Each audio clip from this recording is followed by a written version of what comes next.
تو چلیے اس کو ذرا پیچھے سے دوبارہ آپ سے پوچھتی ہوں، جو چیزیں آپ نے پڑھ لی اور اپنے نوٹس کو دوہرا لیجئے، اور اس کے بعد یہ ہے کہ اگر کوئی کوشچن ہو تو پھر آپ کریں گے. انسٹرکشنز کو فالو کیجئے. پہلے ہم نوٹس دہرائیں گے، پھر اس کے بعد سوال آخر میں کریں گے. عبادت کی تعریف سے، عبادت انسان کی تخلیق کا مقصد. دلیل بتائیے کہ ہم عبادت کے لیے پیدا ہوئے ہیں. وَمَا خَلَقْتُ الْجِنَّ وَالْإِنسَ إِلَّا لِيَعْبُدُونِ. اب اگر ہم آپ کو ایگزام میں دیں، اسائنمنٹ میں دیں تو یاد رہے گا؟ اسائنمنٹس تو ایک بہانہ ہے صرف. کس لیے؟ یاد ہو جائے. اس بہانے ہم علم پختہ کر لیں. یہ بھی کیا ہے؟ ٹول ہے ایک اصل مقصد کو پانے کے لیے. عبادت کا لغوی معنی بتائیے آپ. عاجزی اور خضوع. ٹھیک ہے. الذل والخضوع، عاجزی اور خضوع. عاجزی اور خضوع کا مطلب ہے عاجزی اور خشوع یا عاجزی اور تعظیم سے جھکنا. عبادت کا شرعی معنی کیا ہے؟ ہر وہ عمل جس کو اللہ پسند کرتا اور اس سے راضی ہوتا ہو، خواہ وہ ظاہری یا باطنی اقوال اور افعال میں سے ہو. ٹھیک ہے. عبادت کا اطلاق کن دو چیزوں پر ہوتا ہے؟ التعبد اور متعبد بہ پر. ٹھیک ہے. تعبد کیا ہے؟ اطاعت کرنا، ایکشن، عبادت کرنا. ٹھیک ہے. اللہ کے احکامات پر عمل کرنا اور منع کی چیزوں سے رکنا. متعبد بہ کیا ہے؟ وہ اقوال اور ظاہری باطنی اعمال جن کے ساتھ انسان اللہ کی عبادت کرتا ہے. ٹھیک ہے. جیسے ذکر، نماز اور تسبیحات وغیرہ، یا مال کا خرچ کرنا. عبادت کے 3 ارکان کون سے ہیں؟ شابش. محبت، امید اور خوف. گڈ. عبادت کی اقسام کون کون سی ہیں؟ دل کی عبادت، زبان کی عبادت، اعضاء کی عبادت. شابش. عبادت کی اہمیت کیا ہے؟ ہم عبادت کیوں کریں؟ کیونکہ عبادت اللہ کا حق ہے، کیونکہ ہم پیدا ہی اسی کے لیے کیے گئے ہیں. ٹھیک ہے. دلیل کیا ہے اس کی؟ حضرت معاذ کی دلیل کہ جب وہ کہتے ہیں میں گدھے پر آپ صلی اللہ علیہ وسلم کے پیچھے سوار تھا. گدھے کا نام کیا تھا؟ دیکھیے گدھے کا نام جو تھا افیر تھا، افیر نہیں تھا. ٹھیک ہے، افیر. آپ نے پوچھا اے معاذ کیا تم جانتے ہو کہ اللہ کا اس کے بندوں پر کیا حق ہے؟ انہوں نے کیا جواب دیا؟ اللہ اور اس کا رسول ہی زیادہ بہتر جانتے ہیں. تو پھر آپ نے خود بتایا، کیا بتایا؟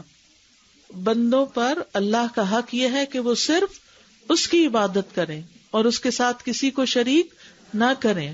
اور بندوں کا اللہ پر حق کیا ہے؟ کہ جو اس کے ساتھ کسی کو شریک نہ ٹھہرائے، اللہ اسے عذاب نہ دے. ٹھیک ہے. مقبول عبادت کس کی عبادت ہوتی ہے؟ مومن کی عبادت. مومن کی عبادت کیسی عبادت ہوتی ہے؟ جی ہاں، وہ ایک اللہ کی عبادت کرتا ہے اور اس طریقے کے مطابق کرتا ہے جو اللہ تعالیٰ نے مقرر کیا ہے. شابش. اور بدعتی کی عبادت کون سی ہوتی ہے؟ جو من مانے طریقوں سے اللہ کی عبادت کرتا ہے. مشرک کی عبادت کیا ہوتی ہے؟ جو اللہ کی بھی کرتا ہے اور اس کے ساتھ اوروں کی بھی کر رہا ہوتا ہے. کافر کی عبادت کیا ہوتی ہے؟ جو اللہ کے سوا کسی اور کی عبادت کر رہا ہوتا ہے. منافق کی عبادت کیا ہوتا ہے؟ جو صرف ظاہری عبادت کرتا ہے اور دل میں اللہ کی عبادت کا کوئی شوق، کوئی محبت، امید اور خوف کچھ بھی نہیں ہوتا. تو عبادت میں اہم ترین چیز کیا ہے؟ کچھ عبادت کے اصول ہیں کہ نمبر 1 کسی کو اللہ کی عبادت میں شریک نہ کیا جائے. نمبر 2 شریعت کے طریقوں کے مطابق عبادت کی جائے. تو گویا عبادت کے اصولوں میں نمبر 1 اخلاص، نمبر 2 مقرر طریقے، نمبر 3 نبی صلی اللہ علیہ وسلم نے اس کی وضاحت کی ہو، نمبر 4 امید اور خوف کے ساتھ عبادت کی جائے، نمبر 5 مشروع اوقات اور مقدار کے مطابق عبادت کی جائے، نمبر 6 بلوغت سے وفات تک عبادت کی جائے. عبادت میں بندوں کی قسمیں کتنی ہیں؟ 3 قسمیں. نمبر 1 سابقون، نمبر 2 میانہ روی اختیار کرنا، اور نمبر 3 اپنے آپ پہ ظلم کرنے والے. آگے جانے والے کون ہیں؟ سابقون کون ہوتے ہیں؟ فرائض کے ساتھ ساتھ نوافل بھی اور مستحبات بھی اختیار کرتے. اور درمیانہ رو کون سے ہوتے ہیں؟ جو صرف فرائض. اور ظالم کون ہوتے ہیں؟ جو فرائض میں بھی کوتاہی کرتے ہیں. الحمدللہ میرا خیال ہے کہ جو آج ہم نے سارا پڑھا ہے یہ سارا آپ کو سمجھ آ گیا ہے. ابھی تو آ گیا ہے، لیکن جب آپ گھر جائیں گے اور اگلے ہفتے تک اس کو اگر پڑھا نہیں تو کیا ہوگا؟ بھول جائیں گے. اس لیے کیا کرنا ہے؟ دہرائی کرنی. وہ جو علم حاصل کرنے کے آداب میں نے بتائے ہیں ان آداب کا خیال کرنا ہے, اپنی نیت خالص, اپنے لیے استغفار اور اللہ سے گناہوں کی معافی. اور ایک چیز میں بھول گئی تھی کہ انسان کے راستے میں جب رکاوٹ ہے اس کو صدقہ کرنا چاہیے. یعنی جب آپ علم کا ارادہ کریں نا, چاہے یہاں چاہے کہیں بھی کبھی بھی, تو صدقہ کرنا نہ بھولیں.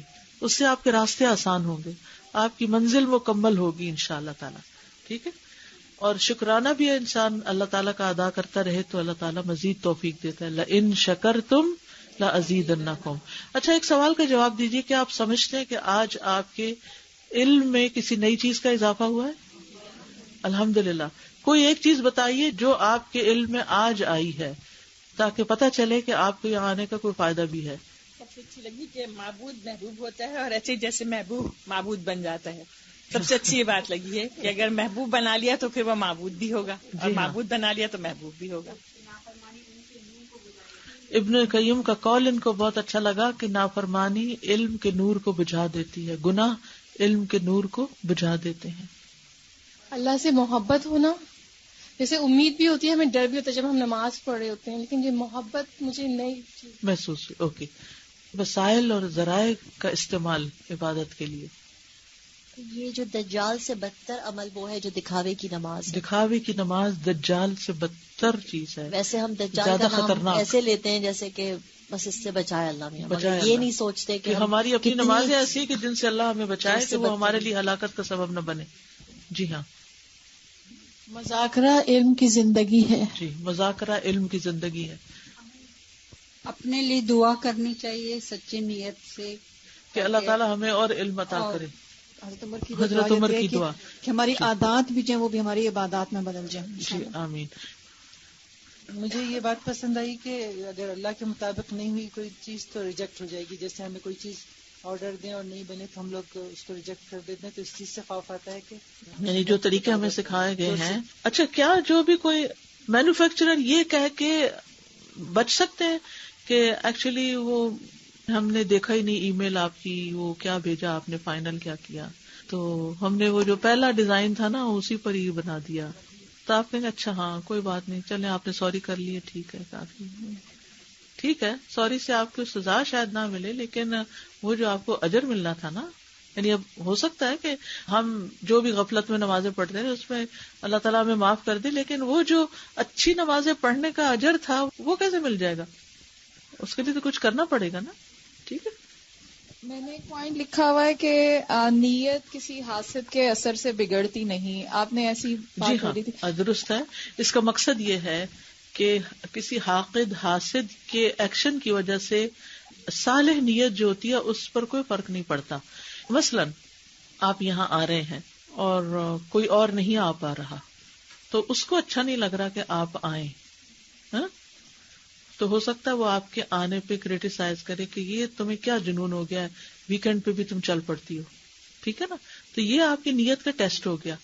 اب چونکہ وہ خود نہیں آ پا رہا تو آپ کو بھی ڈسکریج کر رہا ہے, لیکن چونکہ آپ نے نیت کر لی کہ میں نے تو یہ علم حاصل کر کے ہی چھوڑنا ہے, لہٰذا اس کی بات کا آپ کی نیت پر کوئی اثر نہیں ہوگا, آپ کی نیت اس سے نہیں بگڑے گی, وہ اپنی جگہ ہی سلامت رہے گی.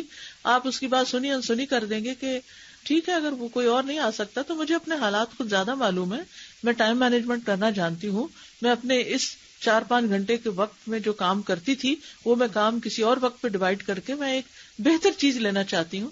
اب دیکھیے کہ زیادہ سے گھر میں ہوتے تو اٹھ کے آرام سے اٹھتے, چائے بناتے, اس بچے کو اٹھاتے اس کو. اب جب آنا ہی ہوتا ہے تو جلدی جلدی یہ سارے کام ہو ہی جاتے ہیں نا.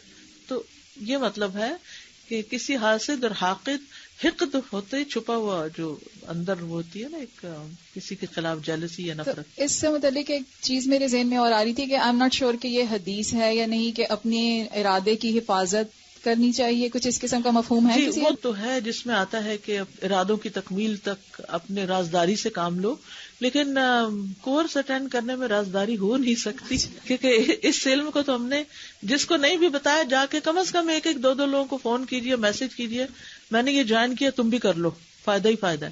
جی ڈاکٹر صاحب, بیکاز نیت امپورٹنٹ ہے.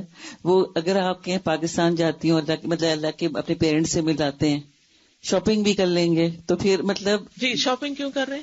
کیوں کر رہے ہیں؟ کیا شاپنگ کرنا غلط کام ہے؟ نہیں مطلب نیت میں تو کچھ ایسا نہیں ہوگا نا کہ میرا سوال سنیے، کیا شاپنگ کرنا غلط کام ہے؟ نہیں. وہ غلط کب ہوتا ہے؟ جب استطاعت سے زیادہ کرے، اور جب دکھاوے کے لیے یا صرف بس شوق پورا کرنے کے لیے اور عادتاً اور تفریحاً. ورنہ ہم سب شاپنگ کرتے ہیں اور ہم سب کو ضرورت ہے. کیا خرید و فروخت یا تجارت یا لین دین جو ہے یہ حرام ہے اسلام میں؟ نہیں، کوئی بات نہیں.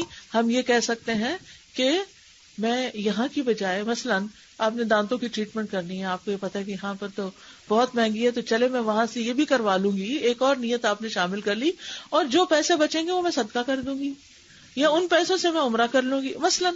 تو یہ ایک آپ اپنی مینجمنٹ کر رہے ہیں مختلف چیزوں کی، اس میں کوئی خرابی کی بات نہیں ہے، ایز لانگ ایز آپ کے سارے کام اچھی نیت سے ہیں. ٹھیک ہے، کلیش نہیں کر رہے ایک دوسرے کو. اس میں خرابی کب آتی ہے؟ جیسے ہم 4-5 باتیں اکٹھی کر کے جا رہے ہیں کہیں، ٹھیک ہے. خرابی جب آئے گی کہ جب ہم 4 باتیں تو پیچھے ایک بات کا رونا رو رہے ہوگے، ماں بیمار ہے نا اس لیے جا رہے، ماں بیمار ہے، حالانکہ خالی وہ نہیں.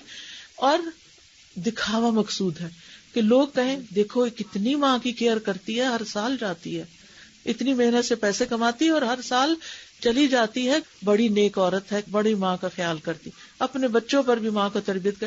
حالانکہ صرف ماں نہیں اور بھی مقاصد ہیں، تو وہ پھر صرف کسی نیکی والے کام کو بہت ہائی لائٹ نہیں کرنا چاہیے. کہہ رہے کہ ہاں ضروری کام ہے اس لیے جا رہے ہیں.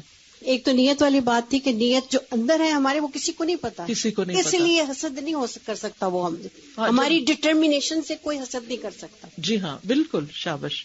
اور دوسری چیز یہ کہ جب سوئی بھی پڑھے اور نیت کر کے سو جائیں کہ تہجد پڑھنی اور نہیں اٹھا جائے تو بہت اچھا لگا کہ وہ اس میں شمار ہو جائے گا، لیکن اٹھنا بھی ضروری ہے. ٹھیک ہے.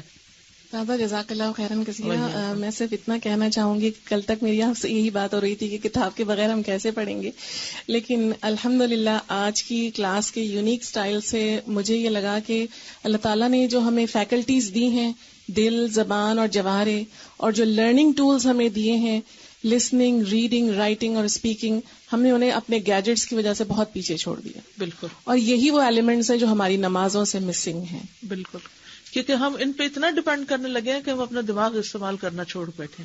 تو انشاءاللہ ہم اپنی فیکلٹیز کو زیادہ بہتر طور پر استعمال کر کے، کیونکہ پتہ کیا، اگر صرف یہ کتابوں میں ہوگا نا پھر عمل میں نہیں آئے گا. جب لکھیں گے، پھر خود پڑھیں گے، پھر ڈسکس کریں گے، تو انشاءاللہ پھر اس کو کرنا بھی شروع کر دیں گے. بارک اللہ فیکم، سبحانک اللہم و بحمدک، اشہد ان لا الہ الا انت، استغفرک و اتوب الیک. السلام علیکم و رحمۃ اللہ وبرکاتہ.